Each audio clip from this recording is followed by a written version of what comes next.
going on, guys? I'm your host from the East Coast, Gina Man 94, here to give you guys my WWE RAW review for this Halloween edition of Monday Night Raw. We had a, dare I say, solid episode of Monday Night Raw. I didn't feel like I was, struggling to finish watching it, even though I did watch it on DVR because, I had to work tonight. But at the same time, I still was able to get through it and enjoy some parts of it. So let's get right into it. So they kicked it off with Goldberg. They got the crowd hyped from the very beginning. Had Goldberg come out there and was pretty much about to respond to what happened last week on Raw when Paul Heyman and Brock Lesnar came out. So he was about to, start talking. And of course, Paul Heyman interrupted him. Says Brock Lesnar was pissed at the fans who were chanting for Goldberg last week in his hometown. And says that Brock is an impatient beast. And he doesn't want to wait until Survivor Series. He wants to fight right now. So, he introduces Brock Lesnar. His music plays and everything. Everybody got hyped up because they thought that Brock Lesnar was going to come out. And he didn't. And Paul Heyman trolled everybody except me because I knew Brock wasn't going to come out. So he trolled everybody. Goldberg was ready and everything. Then he started making fun of Goldberg. He was like, I got you all fooled, and your son is going to watch you get destroyed at Survivor Series, and starts insulting Goldberg. And then as Goldberg is backing Heyman into a corner, Rusev comes out. I'm just like, okay, why? Rusev came out and says, he asked him who he thinks he is, and then the crowd, of course, chants Goldberg. He's like, I know his name. But, I mean, like, literally, who do you think you are? You're not the same person you are anymore. You're not a superhero. I watched you in WCW. You had, two powerful moves, the spear and the jackhammer. And who knows if you have the strength to do that anymore. It's pretty much what Rusev was trying to say. And he doesn't have the heart to get up and keep fighting when he gets knocked down by Brock Lesnar. And he says he's weak. And what Rusev does to weak people is crush them. So he goes and he punches Goldberg in the face and thinks he did some damage to him. Goldberg looks at him like, try again. And then he, goes to try to attack him again. Goldberg starts hitting him with the knees. Slipped a little bit, but it was alright. And then he hit a jackhammer on him. He didn't hold him up in midair for good measure, but he definitely executed a well move in that jackhammer. I didn't think he was going to be able to pull it off that smoothly. But it was very smooth. So it was fine. And then he speared Paul Heyman. I'm just like, oh, snap, didn't see that coming. Didn't expect Paul Heyman to take a bump, but he took a bump. He got speared as well. And then they said that they had to transport him to the local medical facility. So that was just hilarious. It was a great way to get the crowd hyped for Raw. You didn't, have Goldberg on last, have a mediocre show, and then, bring him out. But you had them kick it off from the beginning, get the crowd hyped up, get them chanting from the very start. And then you bring out Enzo and Cass, and they, and Enzo faces Luke Gallows in a trick or street fight.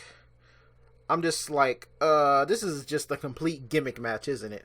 Because it was Halloween episode of Raw, so they had to get one of those gimmick matches in. But it was fine. It wasn't, that. It was more for the entertainment purposes, which I understand. But still, Anderson Gallows, they win last night in dominating fashion, and then they just get made to look like fools in this match, but it was okay. I know the point of it. They were like bobbing for apples. It was kendo sticks, pumpkins, all sorts of gimmick things with the Halloween theme involved with it. For most of the match, Enzo was getting dominated for a little bit, and then he was able to come back. Carl Anderson got big booted off of the ropes into the table, one of the tables on the outside, after he got hit with like a pumpkin pie or something like that. And then Enzo hit a DDT from the top rope, or the DDG, or whatever they're calling it. He was able to pick up the win on Luke Gallows. So that was all that was for. It was just hilarious to me. I didn't really take it too seriously, so that was fine. We had a rematch for the Cruiserweight Championship, TJ Perkins versus Brian Kendrick. Last night, the Brian Kendrick was able to capture the Cruiserweight Championship from young TJ Perkins at Hell in a Cell. He played the mind games on him, tried to beg him to let him win, and pretty much played on his heart, which is what he came out saying. He used the fact that TJ has a big heart and he's soft against him. He used that against him, and he took advantage, and he caught him slipping with the fake injury thing that he did. And that's why he's the new champion. So it's going to be very, very hard for TJ to take it back. Even though he looks focused, he has a game plan on how to retain the title. So they have the match. And 95% of this match was TJ Perkins kicking his ass. Because he was pissed. Very, very, very pissed. So he came out the box like he was heading for the jugular. He was going to end this match early. He was getting him in the knee bar in like the first 30 seconds. Like the first 10 seconds, he was hitting him with that, I don't know what type of move it is, but he like has him on his shoulders, throws him down onto his knee, or like throws him down but catches him with his foot. I don't know what that move is called, but it's very sick. I thought the match was over. TJ was pretty much in control for the very start of this match to the very end. He had a very nice Hurricane Rana from the top rope where they tumbled to the outside of the ring. TJ kind of smacked his neck on the edge of the apron, so I'm glad he's okay and all of that good stuff. But they flew out of the ring, almost got counted out, and TJ slid in the ring, and as Kendrick is getting into the ring, he realizes that, why do I need to get back in? I'm the champion. Slides back out of the ring and takes the count out. And TJ was pissed even more than he already was. He attacked him after the match because Kendrick had once again outsmarted him. And on the outside, he put him in the leg bar. And he just had it wrenched in until the referee stopped him. He's mad. He is very, very mad. And he's on a warpath right now. He's not going to stop. He's not going to stop till he can capture his title back or something else is going to happen. So then after that, we had Mick Foley backstage. Braun Strowman comes up to him and says he wants to be a part of Team Raw at Survivor Series. And if he doesn't get that opportunity, he's going to destroy everybody on the roster. Mick Foley was like, you think just by threatening me and saying you're going to destroy half the roster, I'm just going to give you what you want? Well, I'm kind of going to do that because it's kind of working. But at the same time, I can't just give you a spot on the roster. It'll make me look bad. I'll lose credibility with the boys in the locker room. So here's what I'm going to do. There's a battle royal for a spot on Team Raw. And if you go out there and win the battle royal, you'll be a part of Team Raw. So there you go. Mick Foley did come out to the crowd to address, Survivor Series and everything. Says he was proud of everybody's performance at Hell in a Cell, especially the women in the main event match. And he was not proud of Kevin Owens and Chris Jericho for what they did to Seth Rollins. It even though it was legal, it left a bad taste in his mouth. So Kevin Owens and Chris Jericho come out. Says he's jealous because Kevin Owens is the first one to ever defend the Universal Championship inside Hell in a Cell successfully. Chris Jericho says that Team Chris and Kevin showed what a team can do and why they should be a part of Team Raw heading into Survivor Series against Smackdown. Mick Foley was like, as much as it pains me to say that, I have to agree with you. If this wasn't about Survivor Series now, we'd be having a very different conversation based off of what happened. And Kevin was like, of course, you need us. You're just jealous I walked out of a winner in my first Hell in a Cell match, and you've lost 4 times inside Hell in a Cell. Mick Foley went off on him. He was like, you think you're proud of yourself because you walked out a winner? You could have walked out a legend. You have the talent, the skills to do this on your own, and you chose to have Chris Jericho help you. You could have walked out of that match a legend, but instead you chose to take the easy way out. And that's what he was mad about. And then Jericho was talking about, Jericho twirling the key and stuff. And they were like, you're just jealous and all of that. He was like, in 10 years, they're not going to show on the WWE Network you and Jericho inside Hell in a Cell and Jericho twirling the key and you guys double teaming Seth Rollins. They'll probably show it still, but the point was, it's not going to be a very memorable moment. Every time Mick Foley stepped inside Hell in a Cell, it was a very memorable moment. And they still talk about it to this day, even though he lost the match. And that was the point he was trying to get across to Kevin Owens. Jericho was like, hey, you will see it because I had the key of Jericho. Lock it in, man. And Jericho is just so hilarious, man. Every week he just comes up with something new and the crowd loves it. Every single time he says something, the crowd just goes crazy for him. Oh my goodness. Foley says it pains him to say it, but he needs them on the team, and then he puts them on the team. He says he even petitioned for Stephanie to let Jericho on the team because she only wanted Owens. She wanted to suspend Jericho from his actions last night at Hell in a Cell, but he was like, if he's that devious and that, strategic in what he did to ruin the Hell in a Cell match last night, we could use that against SmackDown in the match. So they're on the team, and then he says, well, I needed not just somebody, not just anybody, I needed the guy. And he brings out Roman Reigns. It says Roman Reigns is going to be on the team, United States champion. And then, they started spewing insults at him. Roman was like, you're not too happy that I'm on the team. You guys are like SpongeBob and Patrick. And Jericho says he's not even wearing a costume. He was like, well, I would, but I was going to dress up like as a stupid idiot, but they had no more Jericho costumes. And Jericho goes to put him on the list. And Jericho, in typical heel fashion, as the crowd was just ready for him to put Roman Reigns on the list, he shut it down. He shut it down like Negan did on The Walking Dead. He stopped it. He was like, nope, I'm not putting you on the list. Nobody goes on the list tonight. Nobody's worthy of going on the list. You're not even worthy to be United States champion. And if you weren't so hurt right now, I bet you I could take the United States championship from you.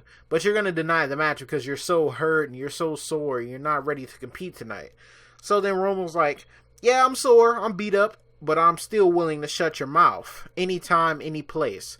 So Mick Foley makes it official, and that would be the main event for Raw tonight. I did enjoy this segment. They were, advancing the Survivor Series storyline, and at the same time, pretty much filling in some gaps until Survivor Series happens. So then after that, we had the Battle Royal for the final spot on the Raw SmackDown. The Raw Survivor Series team against SmackDown. Or one of the spots, because I think they're gonna have 5, right? Yeah, traditional Survivor Series matches is 5 people. So they had Cesaro and Sheamus in there, Braun Strowman, a bunch of other people, jobbers. At the end of the match, they were working. Well, for the whole match, they were working as a team to get Strowman eliminated, and then Sheamus just had to ruin it. He turned on Cesaro and went to eliminate him, but got himself eliminated because Cesaro countered him. Then Strowman eliminated him, and it was pretty much just Strowman, Zayn, and I think Neville. And Sami Zayn gave it a hell of an attempt against Strowman, but was not able to eliminate him from the match. And Braun Strowman won the Battle Royal and is on Team Raw heading into Survivor Series, which is a big addition to the team, because who the heck SmackDown gonna put there? They don't got nobody that big that's gonna be able to handle him. What are they gonna put, Baron Corbin? Bray Wyatt or something like that? No, it's Braun Strowman. That man is huge. It's going to be impossible for somebody to stop him. So Team Raw definitely has a very good advantage heading into Survivor Series. After that, they had New Day in the back dressed up with the different personas of the Godfather. They had him as they had him as the Godfather. Had him when he was in the Nation of Domination, and when he was with Kamala. So that was funny. They were just talking about all the teams on SmackDown they're going to be facing and how they're the captains and everything, and pretty much just how they're going to win the match. After that, we had a Cruiserweight 6-man tag team match. Rich Swann, Lince Dorado, which is the guy's name I forgot last night. I do apologize. And Cedrick Alexander versus Tony Nese, Drew Gulak, and Davari. It was another very athletic type of match, but I think the crowd is starting to go sour on the Cruiserweights, because it seems like they're not as entertained by them unless they're doing a bunch of flippy stuff. It was a very fast-paced match, even though the heels were trying to slow it down a little bit, but the team of, Swann and Alexander and stuff, they were trying to speed it up and have a very upbeat tempo to the match. They tried to keep it simple. It was a good match, though. Very entertaining for me, at least, to watch. I don't know about the crowd. The finish consisted of Rich Swann countering Tony Nese with a devastating super kick to the head. Like, his super kicks just look like they hurt you. And he was able to pick up the victory. Rich Swann seems to be on a winning streak as of late. We'll see if he, gets his own little singles match against the Cruiserweight Champion, which he owns a victory over. So I'm wondering if they're going to go with that storyline. But he seems to be on a winning streak as of late. And the crowd seems to be, more open to him than, a lot of the Cruiserweights that were in this match. But a very enjoyable match. We had Charlotte come out to address the crowd after her win last night in that hellacious Hell in a Cell match against Sasha Banks. Um, Charlotte says she single-handedly made history at Hell in a Cell, and Sasha's biggest mistake was getting off of the stretcher and getting into the Hell in a Cell structure and actually having the match, because Charlotte did exactly what she said she was going to do and break her. She admits that Sasha did push her to her limits in this match, so she gave her credit for that. But Sasha is just like every other woman in the WWE, and they're holding on to second place because she's the queen and she's the one in first place. She's the best diva. Not diva. Damn it, I keep saying diva. The best woman in WWE. And then she was just talking about being the captain of Team Raw. And she put Nikki Bella on notice. She was like, I injured you before and put you on the shelf. I will not hesitate to end your career this time. She put every woman on SmackDown on notice that Team Raw is coming for them. Which I like what they're doing. They're sending shots at each other, which is cool. We'll see how SmackDown responds tomorrow. But for the time being, this was fine by me. And then she was like, she heard that Bayley, which she calls the weak link, was going to be on the team. And she calls her out to talk to her. Bayley gives her credit for making history and all of that stuff. And in NXT, they dreamed of this and happening and stuff. You know, the Hell in a Cell match, the main eventing. And it was just a thought at the time. And now how it's progressed is very impressive. She just gave her credit. It seemed like Charlotte wanted to cry for a second. And then she had to, regain her composure. And then proceeded to say, I would say thank you, but I'm actually living the dream. I'm not hoping to be here. I'm actually doing it. And all that good stuff. Pretty much was burying Bayley. It says, a good team is only as strong as its weakest link. And she pretty much put her against Nia Jax. Bayley thought she was going to put her against Dana Brooke. She's like, I already beat Dana Brooke. And Charlotte was like, no, you're going to face Nia Jax. So Nia Jax came out and pretty much destroyed Bayley. It wasn't pretty. Bayley tried. Give her credit. The girl tried. But Nia Jax flew this girl around the ring like a gosh dang ragdoll. Like, it was just, it was very tough to watch. They had a rivalry in NXT. Bayley was able to pick up the victory with a submission, which is what she tried to do during this match, but it wasn't really working for her. She tried, but, her shoulder being injured definitely is not a good thing to happen while she's got to face this monstrous woman in Nia Jax, who's very dominant and don't give no fluffs. If you hurt or not, she's gonna try to hurt you even more. Bayley tried to eventually come back because Nia Jax was trying to show off a little bit. She tried to do a leg drop from the top rope or from the second rope. Bayley tried to do a Bayley to belly off of the ropes, but Nia knocked her down and out of the ring. Bayley got back into the ring, but instead of coming out victorious, she fell victim to a Samoan drop. It was a dominating win, like I said, for Nia Jax, who they're finally doing something with. They're making her feel important on the Raw Women's team. Just like with Braun Strowman on the men's team. These two are dominant. Who on SmackDown Live is going to stop them? It's going to be crazy. I can't wait to see what SmackDown's going to do to retaliate. But yeah, Nia Jax picked up the victory, and Charlotte was satisfied. She was on commentary the whole time. Very satisfied with Nia Jax. So then we have Cesaro and Sheamus versus the Shining Stars. And these two trying to coexist with each other is pretty much impossible until the bell rings. That's when they're able to coexist. Inside the ring actually having the match. Like, they do their whole gimmicks before the match and they're arguing and stuff. But when these two are locked in and focused on the task at hand, they're able to do a ton of damage. They were able to pick up the victory here over the Shining Stars, who were working perfectly as a team. But it was just Cesaro and Sheamus who had each other's backs a little bit more and were able to pick up the win. But of course, after the match was over, which is when they got back to their arguing and their bickering, and I won the match for the team, and you did nothing, and this is all on me, and it's just one of their downfalls. I see the potential in these two more than when Mick Foley put them as a team together. I see the potential that these two guys have. They're great workers, both of them are. Even though Sheamus bores me sometimes, this is the most entertaining Sheamus I've seen in years. I'm very happy with what they're doing, and hopefully maybe they take the titles off of the New Day, because I don't see anybody else that's legitimate enough that they've built up enough to actually take the titles at this point. but them. They could do it, but it's gonna take a little bit more time. But it was fine. So Sheamus made Primo tap out to the cloverleaf while Cesaro took care of Epico, or maybe it was the other way around. But it was fine. After that, we had the main event, which is Chris Jericho versus Roman Reigns for the United States Championship. Chris Jericho going after the title he's never had, which is the U.S. Championship, and he asked Kevin Owens to be at his side because, he helped him out last night. Kevin Owens was like, of course, after what you did for me last night, I couldn't dream of not being out there for you in your United States Championship match. And they're both going to be, co-champions and all this other stuff, just, best friend goals pretty much. So they have the match. And it was a pretty good match with Roman Reigns, who was pretty much fighting the fact that he was injured from his Hell in a Cell match with Rusev, along with the fact that Kevin Owens was on the outside, attacking him when he least expected it. But it was a very fine match. Like I said, Chris Jericho, this is one of his best runs ever. Ever since he, stopped being full-time, this is probably his best run. And he's in his 40s now, but he's still performing at a very, very high level. And I'm happy about that, because I love Chris Jericho. Future Hall of Famer for sure. One of my favorite wrestlers of all time. He's definitely on my top 10 list.